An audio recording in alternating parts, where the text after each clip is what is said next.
Abençoados, vocês sabiam que os 4 evangelhos não são de Cristo? Esse é o nosso tema de hoje.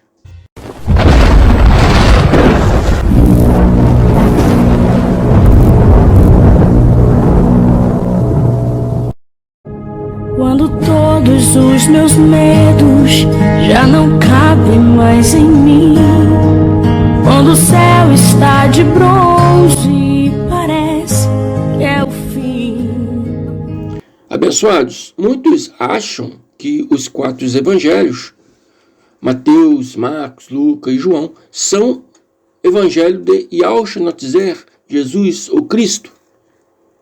E eu digo para vocês, não são. Calma, abençoado. Não endoidei ainda não. Preste atenção e entenderá esse estudo. Abençoados, na época de Mateus, Marcos, Lucas e João, Jesus estava com eles, andava com eles, vivendo naquele período com eles, né?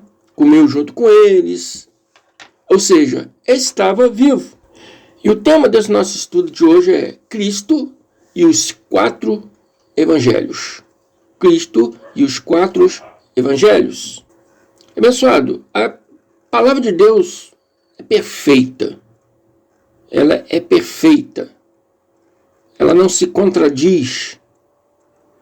E, por isso, eu vou dar 2 palhinhas aqui, 2 artigos aqui, do Código Civil Brasileiro, da Lei 10.406, de janeiro de 2002.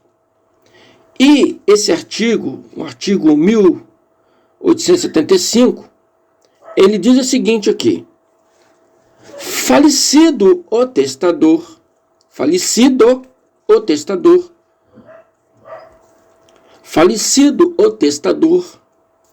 atenção, falecido o testador, o testamento será apresentado ao juiz, que o abrirá e o fará registrar, ordenando que seja cumprido.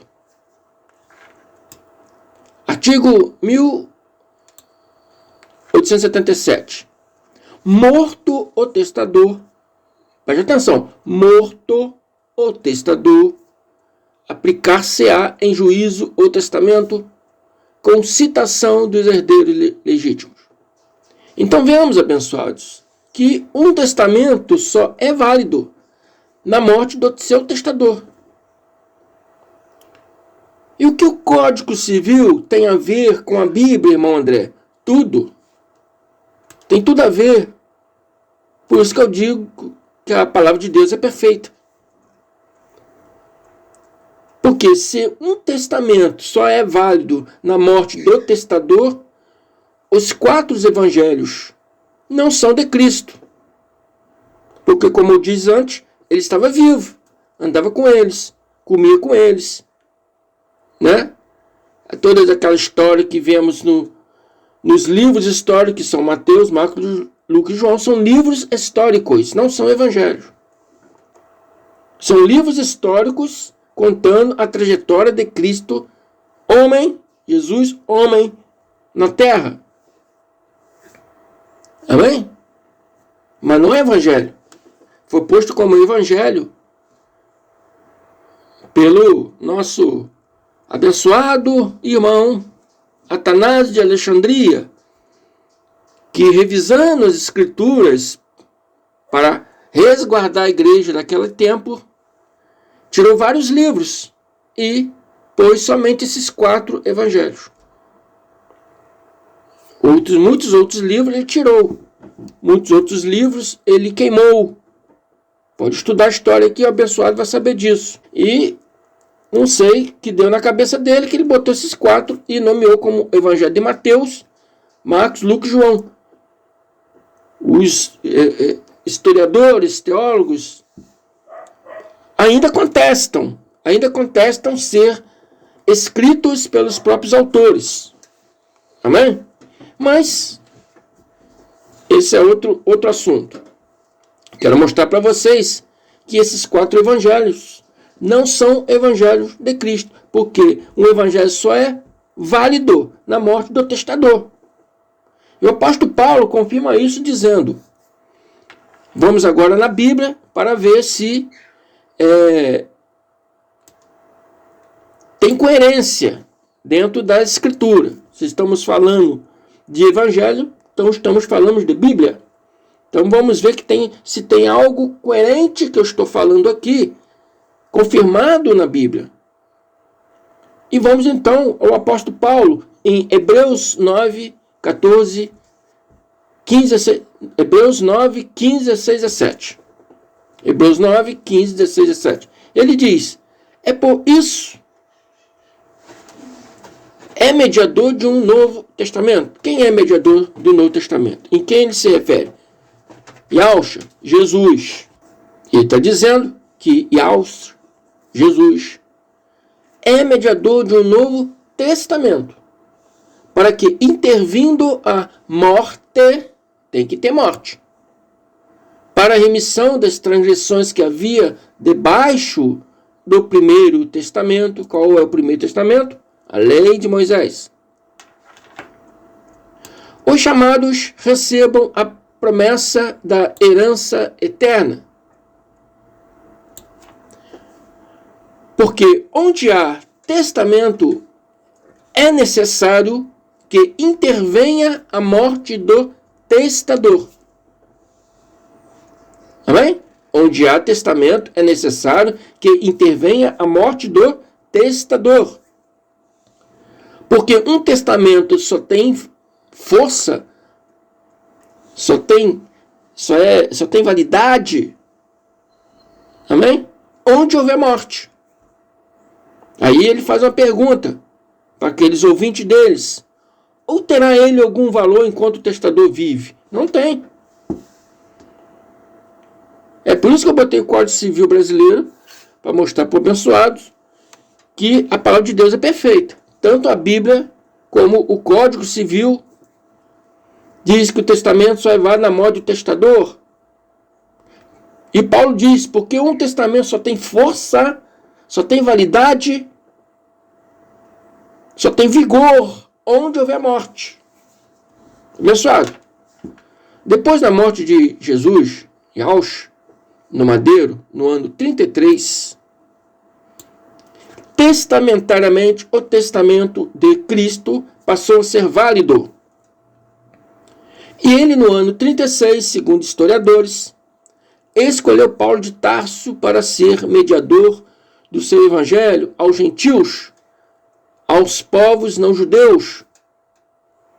E isso tudo aconteceu na estrada de Damasco. E Paulo diz em 2 Coríntios 12, 1, 2, 3, 4. E ele começa dizendo, é verdade que não convém gloriar-me, mas passarei as visões e revelações do Senhor. Conheço um homem em Cristo que há 14 anos, se no corpo, não sei se fora do corpo, não sei, Deus o sabe. Ele não quis dizer que era ele, por isso que ele falou, não convém gloriar-me. Então ele disse que conhece um homem, não se referiu a si. Ele botou a sua pessoa em segunda pessoa. Né? Ele falou que esse homem foi arrebatado ao terceiro céu. E sei que tal homem, se no corpo ou fora do corpo, não sei, mas Deus o sabe. Foi arrebatado ao paraíso e ouviu palavras inefáveis que ao homem não é lícito falar. Palavras inefáveis são palavras que não pode ser, não pode se escrever, não pode descrever em razão de sua natureza humana, não pode ser explicada com sabedorias humanas, não pode ser entendida na mente humana. São coisas indescritíveis à mente humana. Está entendendo, pessoal? E que coisas são essas? O Evangelho de Cristo. O que chamamos de graça de Deus. Porque era inefáveis, indescritíveis? Porque ninguém, abençoado, conhecia antes de Paulo. Amém? Antes de Paulo, ninguém conhecia a graça de Deus. Ela foi dada a Paulo. Os outros apóstolos não foram apóstolos da graça. Paulo foi o apóstolo da graça. Pedro depois veio se converter, João. Mas Paulo recebeu a graça de Deus. Ninguém conhecia antes de Paulo. E o próprio Paulo diz isso em Colossenses 1:26. Ele diz: o mistério que estava oculto desde todos os séculos e em todas as gerações, estava oculto em todos os séculos e gerações, e agora foi manifesto aos santos. Agora, no tempo do Paulo, naquela época em que Paulo estava vivendo, ele recebeu naquele período, naquele aion. Amém? Então ele diz: agora foi manifesto aos santos. Amém? Abençoados. Então, esse evangelho, o evangelho do Cristo, ele foi entregue a Paulo de Tarso. Os outros evangelhos são evangelhos de Mateus, são evangelhos de Marcos, são evangelhos de Lucas e João. Não são evangelhos de Cristo. Por isso os chamamos de livros históricos. Então, abençoados, espero que você tenha entendido esse mistério. O evangelho de Cristo está nas 14 epístolas de Paulo. Está escondida nas epístolas de Paulo. Pegue as epístolas de Paulo e estude ela. Estude para que você possa entender que não tem nada a ver com Mateus, Marcos, Lucas, João. Paulo de Tarso recebeu o evangelho da graça de Deus, o evangelho de Cristo. Amém? Espero que tenha entendido. Ouça várias vezes para poder penetrar na sua mente, no seu coração. Eu fico por aqui. Até mais. Graça e paz.